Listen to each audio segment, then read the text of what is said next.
Mga idol, lumayas na naman yung dalaga ko.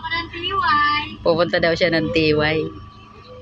Doon sila nagsisimba pagkalinggo.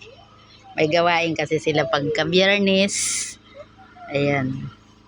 Tsaka Sabado, doon na siya hanggang Linggo. Linggo na ng hapon siya uuwi. Sasabay na sa kina kuya niya pag-uwi. Kuya Michael at Kuya Dandan.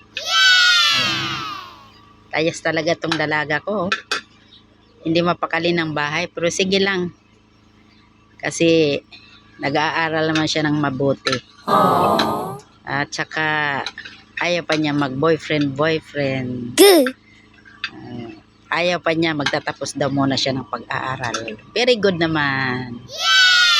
Okay, ingat ka sa pagbiyahe. Love you.